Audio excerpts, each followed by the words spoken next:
Hey,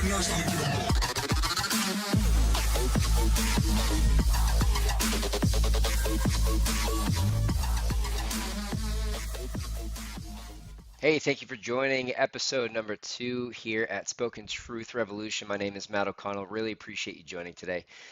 So a couple things that we have going on for today. We have an update on the Fauci emails, ransomware hackers increase under Biden, what parents are facing with the battle of critical race theory, and then another big story, Minneapolis city workers remove barricades of the George Floyd Square autonomous zone as crime skyrockets. So, yeah, big day for the news. And again, as I mentioned in the podcast yesterday, the Fauci emails are going to likely be continuing to unfold. I think there's about 30,000. I think that was Hillary's emails, but 3,000 emails that were released due to the Freedom of Information Act that was requested by CNN, BuzzFeed News, and Washington Post. And so here's a headline from CNN. It says Dr. Fauci says publicly released emails about lab leak is being misconstrued. So it's interesting just how, as we know, the fake news seems to always pivot and twist to give people who are left-leaning the benefit of the doubt. And hey, let's call a spade here. CNN has propped Fauci up to be kind of the glorious representation of America for the last year and a half or so since the pandemic started, right? So as we know, the emails were released, and there has been, it seems like the left-leaning media, CNN, MSNBC, ABC, etc., they're playing damage control for Fauci because they've supported Fauci. But then as you look at other media outlets that are center and right-leaning, they are more critical and diving deeper into the actual emails and sharing the actual email exchanges between Dr. Fauci and whoever Dr. Fauci was communicating with at the time. So this article starts off in an interview with CNN on Thursday. Dr. Anthony Fauci said that an email he received last year from an executive at the US-based EcoHealth Alliance has been misconstrued and offered a hint of regret about a February 2020 email downplaying the need to wear a mask. And so the other thing, so we know that there's some emails floating around where early on Dr. Fauci, as we know, I mean, it's not to anyone's surprise that he did flip-flop. I call him flip-flop Fauci. I have flip-flops if you're interested, as I mentioned yesterday, with Fauci's face on them. You can wear them to barbecues and different 4th of July events that you have going on with your family, or to the lake or to the beach. So, but needless to say, I digress. We know that he certainly flip-flopped on almost every issue. He came out with one statement, and then about a week or two later, he came out with a different statement that contradicted Fauci from 2 weeks ago, and that was common. I think the American people, if you're watching this, you certainly caught on very quickly to that, and how as time progressed, Fauci became less and less reliable as a expert, if you will, expert source. And so there's another part to this CNN article. It says the following. In one email sent to Fauci last April, an executive at EcoHealth Alliance, the global nonprofit that helped fund some research at China's Wuhan Institute of Virology, thanked Fauci for publicly stating the scientific evidence supports a natural origin for the coronavirus and not a lab release. So, as we know, let's remember, I wasn't born yesterday. You weren't born yesterday. We know at the beginning of this, there were two ideas behind how this virus began. And you may ask, well, why is it important for us to figure out the origin of the coronavirus? And it's plain and simple. So this doesn't happen again, right? That's very important. We need to know if this was in fact a manufactured, manipulated, it was a virus that was perhaps natural, brought into a lab, manipulated to make it more effective, more infectious, etc., and then it happened to escape. Don't you think that's a big deal? I mean, I do. I'm sure you do as well. If you're watching this, I'm sure you do. And so he was questioned, Fauci was questioned, obviously, because early on he continued to suppress the truth, or not just the truth, but the evidence, I should say. So we didn't really know, we still don't know if it in fact came from a lab, the Wuhan lab, Institute of Virology. But we don't know if it didn't, right? So we don't know if it did, we don't know if it didn't. It seemed that the media early on, including Fauci, pushed for the wet market theory, which there has been zero evidence of that. And so it's just interesting to me that because we don't have evidence of either the wet market or the Wuhan lab theory, um, why did they dismiss one theory over the other when there was not enough evidence for either of them?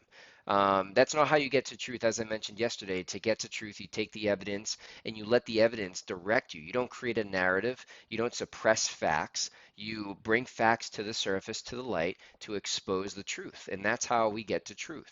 And so the interview continues on, and John Berman, CNN, says or asks Fauci or comments, there are some of your critics who say this shows, meaning the email that's from uh, the Eco Alliance saying, "Hey, thank you, Fauci, for not for supporting natural origin of the coronavirus and not the lab release." So the CNN host says, "There are some of your critics who say this shows you have a too cozy of a relationship with the people behind the Wuhan lab research. What do you say to that?" And so Fauci continues, "That's nonsense. I don't know where they're getting that." From that email, blah blah blah, and then here's the highlight I want to take out of this article, which I'm going to refer to another article in just a moment that completely contradicts this. So again, it flip-flops once again. It says, and this is Fauci, quoting Fauci during the interview.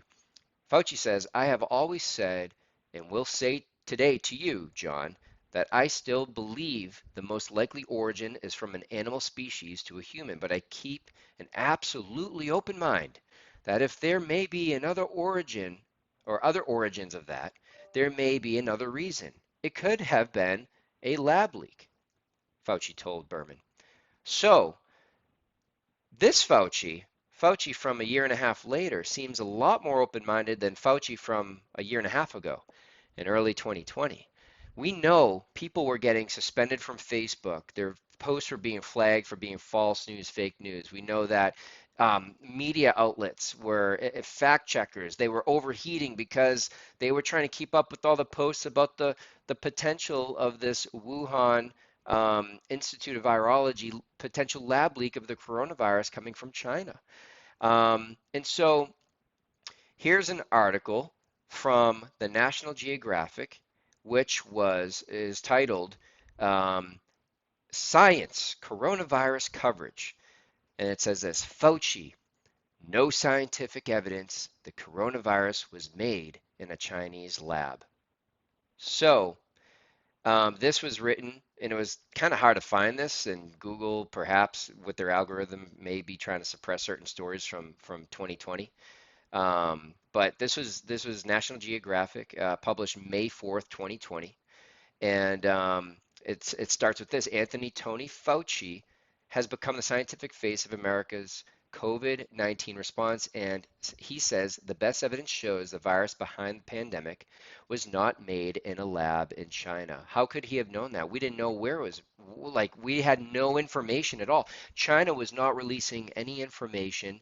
The WHO, World Health Organization, they were just trusting China's word. China would only let the WHO to investigate certain areas. They would not allow them free access to any area, the laboratory, the wet markets, etc. And so, how could a scientific professional expert that we're supposed to rely on come to this conclusion without having all the evidence by completely stating this definitely did not come from a lab? Absolutely not.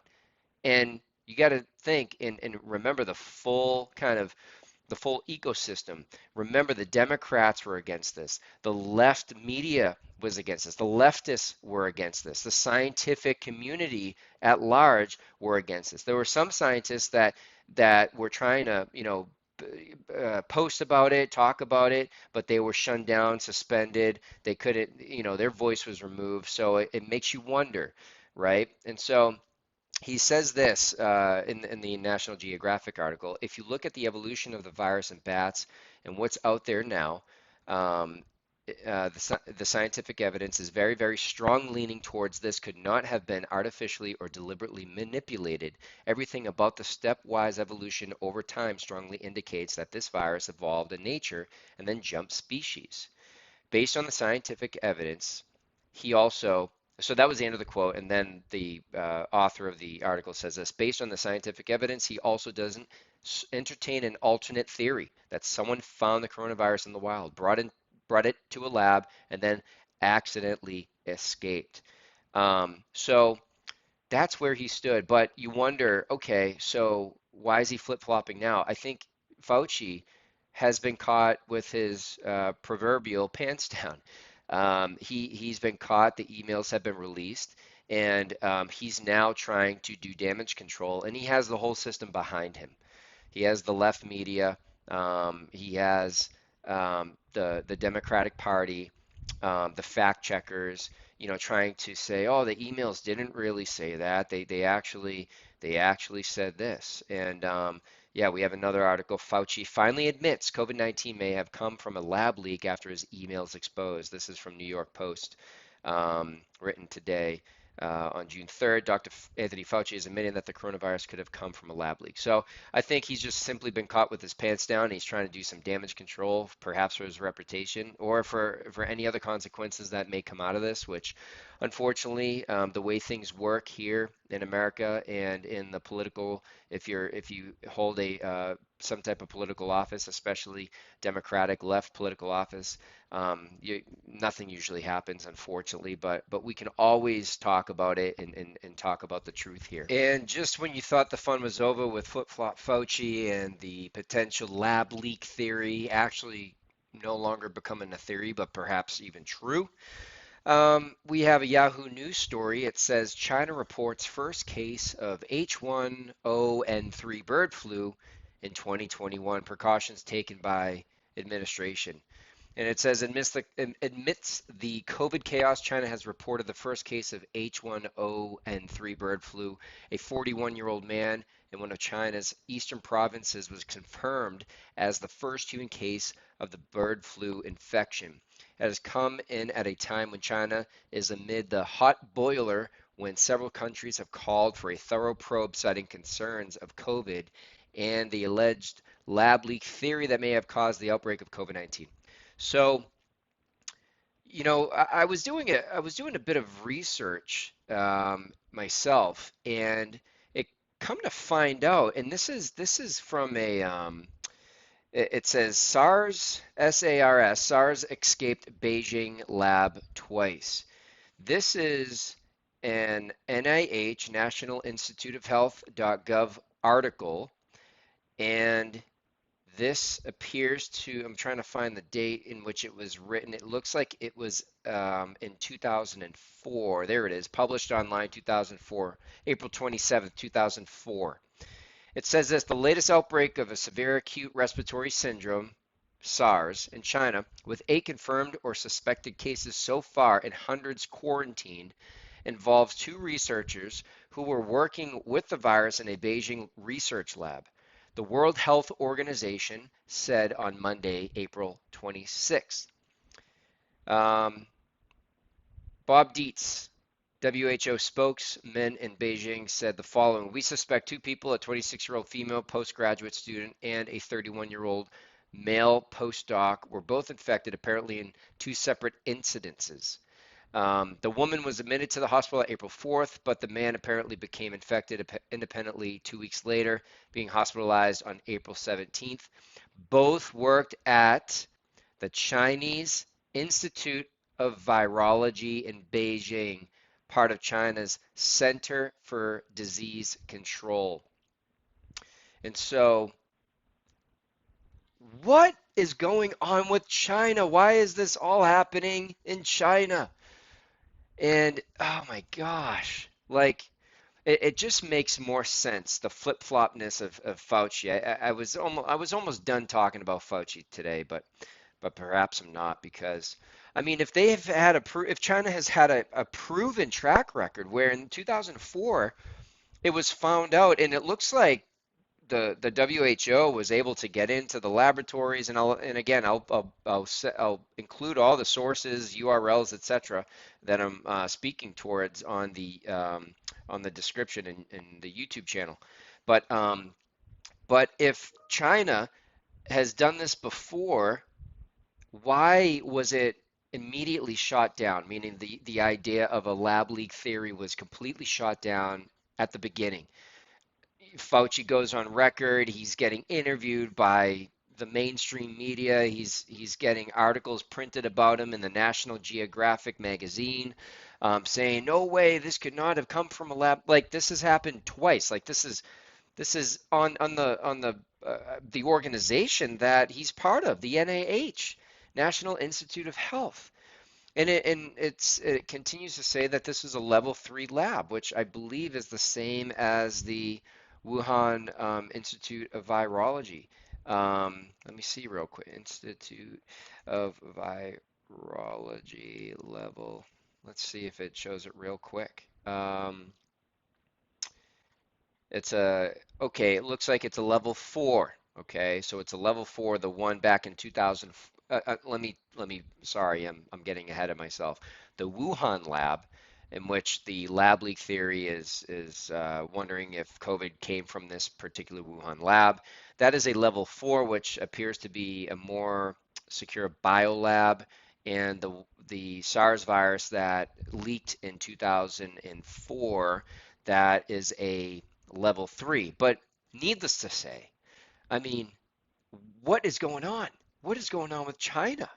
Like, why doesn't, like, do we have to put a big bubble around China? They should just quarantine if they're going to be, um, in other words, reckless with their people. I mean, they're endangering not just the scientists, of course, if they want to study these things, but they seem to be pretty reckless, right? I mean, it just, but that's aside the point. We could do all the speculation about China's motives and whatnot that we may never find out what their motives are. But at the end of the day, again, going back to why why was the lab leak story suppressed? And Fauci is, now that his emails have been exposed, or he's backpedaling, and now we have this other virus that we have to worry about. And hopefully, it isn't as bad as COVID. But again, we need to stay diligent on getting the evidence, looking at the data, and frankly, the data for COVID, even though it was in the media was making COVID like it was the end of the world. It was the worst thing in human history, and the data proved otherwise. The data indicated without having a vaccine that you had a 98% chance of surviving the virus if you got it. Obviously, there were folks with comorbidities that were at higher risk, but even so, now that there's a vaccine, that 98% survival rate, if you have it, is likely to be even higher if you have the vaccine. And I'm not getting the vaccine. I'm not against the vaccine. If you want to get the vaccine, perfect. That's great. Good for you. I'm not getting the vaccine. I'm very healthy. I take care of my body. I eat well. My family eats well. We exercise regularly, so we're in good shape, and by the grace of God. But at the end of the day, when we look at the track record of China, knowing that there's been lab leaks in the past, surprised that those stories haven't come to the surface yet, and kind of circled back into the conversation of the current lab leak theory. So 2004 there was a lab leak, and then 2020 there was another lab leak, but it was completely dismissed by the left, by the media, by Fauci and his experts, so-called experts. But we just need to stay diligent to do our homework. And again, I'll put this source article in the YouTube description as well.